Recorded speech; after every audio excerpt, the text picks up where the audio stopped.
Hey guys! So, welcome to my YouTube channel. So, for today's video is ako dito na lang. So, ayan. For today, gagawa tayo ng school or makeup friendly. As you can see, wala pa akong makeup dyan, guys. Tignan nyo, kahit konti man lang, wala akong makeup. Yan, nakikita pa yung yun na, wala akong kahit anong makeup dyan. Wala. So, ayan. Gagawin ko ngayon is gagawa ko ng home-friendly and school-friendly na makeup. So, ngayon, alam ko matagal na akong hindi nag-video. So, ngayon, magagabi na. So, kasi kapag gabi, hindi na ako nagme-makeup talaga. In home talaga hindi ako nagme-makeup. Kasi, yung skin ko is medyo may pagka-sensitive. So, hindi ako palaging nagme-makeup. Or just some special events, ganun lang. But ipapakita ko sa inyo, and just since it's for my content, and matagal na akong hindi nag-content, so gagawa tayo. It's magsi-6 na, so ayun. Ayan, nakapantulog na ako, so yeah, gagawa na lang tayo ng content ko. Good luck na lang ako, babaya maghihilamos, but let's go. And nga pala, for my makeup ngayon is may bago akong ano dito. Which is from Daiso. Nung nakita ko siya kasi nung pumunta kami nung Christmas, nung wait lang, medyo kasi lumbok ko. Tignan nyo na, yun sa makeup ko. Dun sa Robinson. Then, nakita ko to. Nung pumunta ko sa, nakita ko to. So, ito na lang yung kinuha ko. Ewan ko kung paano to suotin. So, sana tama yung pagkakasuot ko. Uy! Wait lang.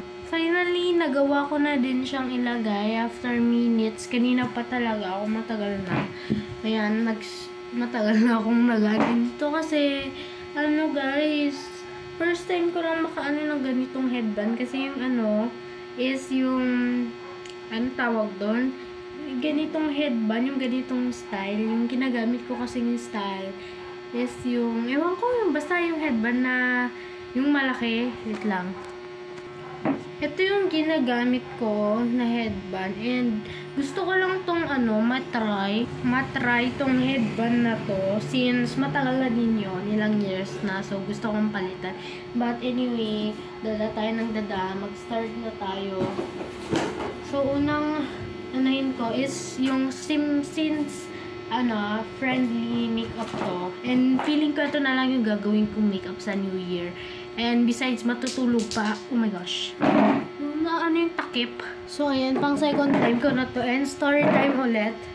Tayo, ito, kinuha ko pa to dun sa tawag dun sa ibaba ng rep o sa ibaba ng rep. Ko pa. So, by the way, I'm using the Fit Me Maybelline New York Matte Poreless. Yan. So, normal to oily. Pwede to. Sa pa talaga ng paubos na to. Yan. Feeling ko wala na akong makukuha dito. So, asa na ba yung Wala lang. Feeling ko wala akong nakuha. So, feeling ko magpa-powder na lang ako. Itong Maybelline. Nasira. Ewan ko. Bigla na lang nasira. Anyway. Nasaan yung cushion niya, be? Ayan. Ito yung cushion niya. So, feeling ko, powder na lang yung gagamitin ko. And, yung diba? Yung niya, nasa ibaba ng rep. So, sobrang hirap kong kinuha. Hours. Totoo. As in hours kong kinuha. But, anyway, ayan. Feeling ko masyadong maputi ito sa akin. And hindi naman siya hindi ko ito masyadong kasi medyo masyadong matagal siya for me. And guess what? Yung mga hindi mo nalalagyan ng mga parts is feeling mo siya.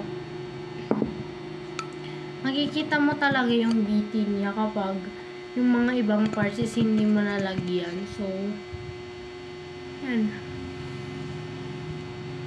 Child-friendly lang na makeup to. Anyway, wala pa akong nilagay dyan sa eyebrows ko. Baka mapagkamalan yung meron. Wala ko talaga. Pero kanina kasi, inano ko yan, parang tawag doon, yung ginanon-ganon ko, yung eyebrows ko. Ewan ko tawag doon, parang Phoenix daw, huy. Phoenix, so feeling ko, okay na to. Ewan ko ba talaga, if may effect sa akin, itong powder, pero, okay naman, naanohan yung iba kong space lock. Yun yung itsura. So, next na gagawin natin is, I'm feeling, for the eyebrows. So, feeling ko, kailangan ko na namang bumili ng bagong ito. I'm gonna use, of course, this shade. This is from yung brown, yung Color Collection Beyond the Beach Eyeshadow Trio Ocean Sunset. Feeling ko kailangan ko na naman bumili ng bagong foundation kasi wala akong foundation eh. So, where to go?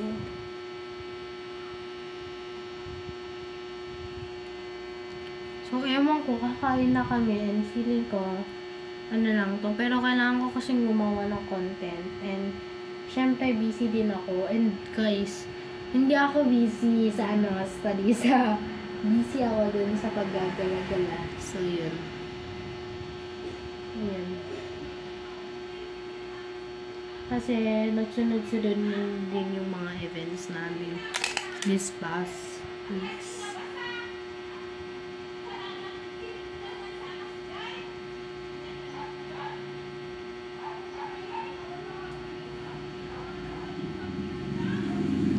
And guess what? Ganyan na yung eyebrows ko.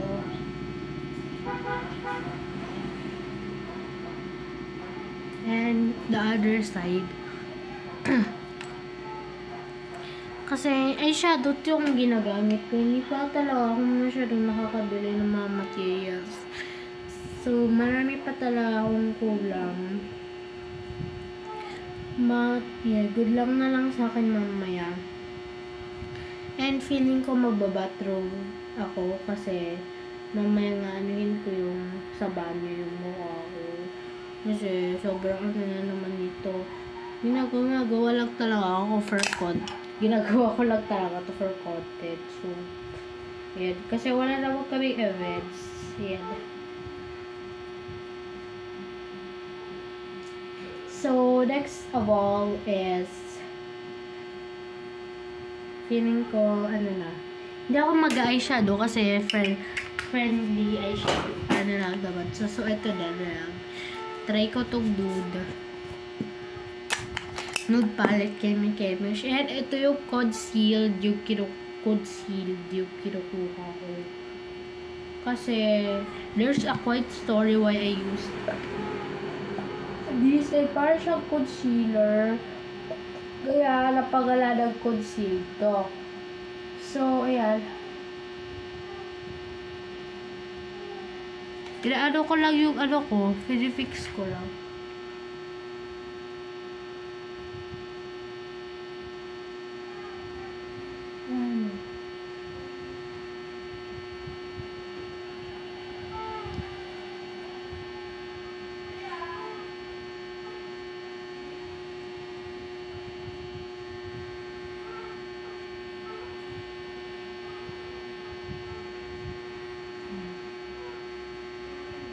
Feeling ko hindi ko na masyadong kita yung eyebags ko nang dahil dito.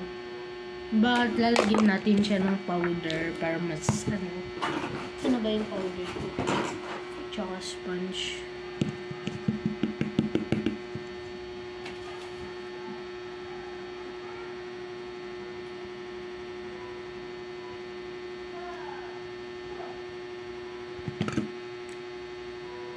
Yan.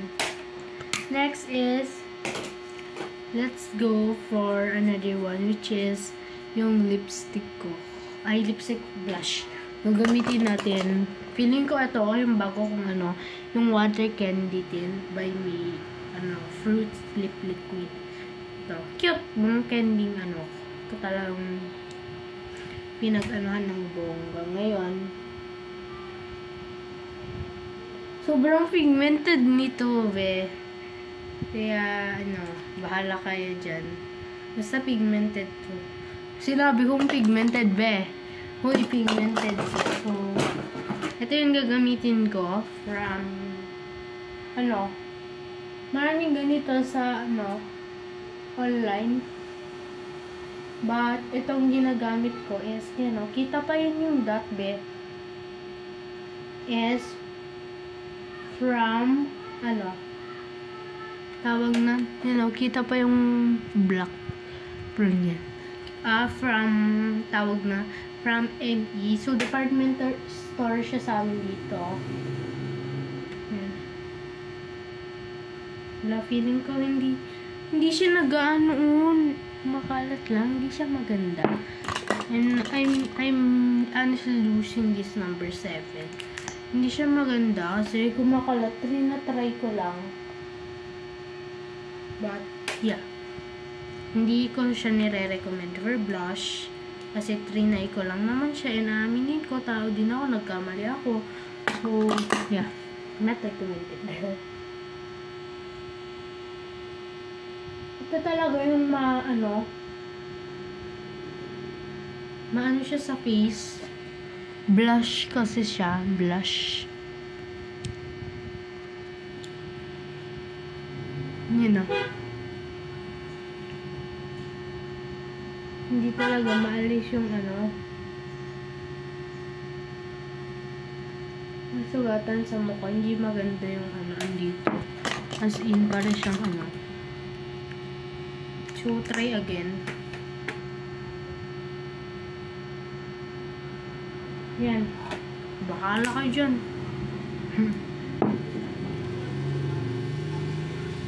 Yan. Sana hindi mag-mess. And update. Ito yung dress. Kuha na naman ako ng foundation. Yan, gone wrong.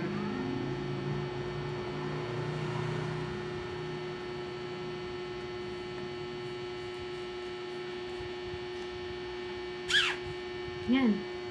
Buti na lang wala na akong maasawan sa foundation na to.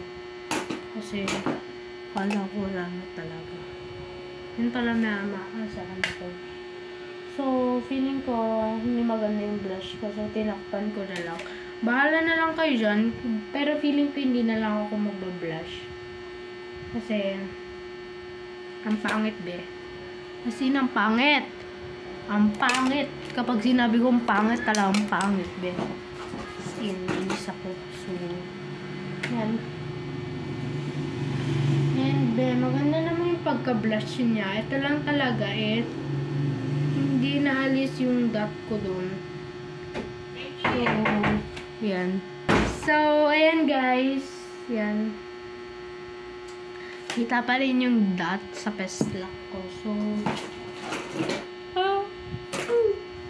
So, feeling ko hindi to magandang sign na cover. Yan. Hala, good luck na lang. Hirap ito. Yun o. Nagkakaano na siya, kaso lang, i-use ko to. So, ayan, may pag-ano pa rin to ng foundation. So, ayan. Yun lang yung pagkakamali ko. Kasi, ginawa ko siyang parang circle. So, ayan. Anyway, next is sa lipstick ko. So, lalagay kong lipstick is feeling ko number 2 na CC Velvet Lip Bud.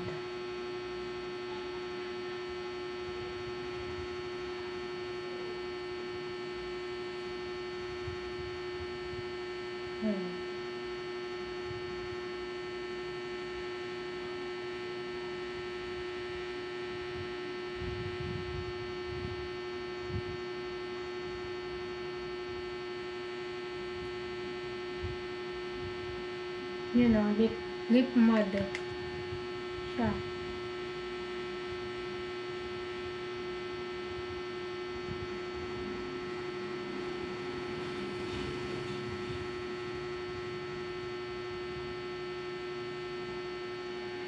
Yun o.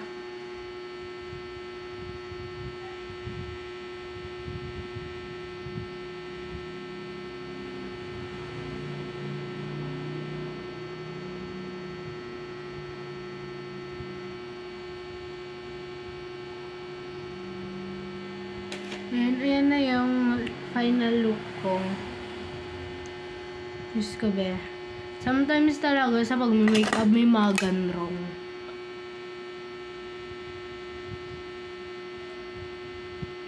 And ito na yung final look ko. Parang hindi siya home friendly. So, parang New Year's makeup to. New Year's makeup. Yan. Parang New Year's makeup. Pero ayan.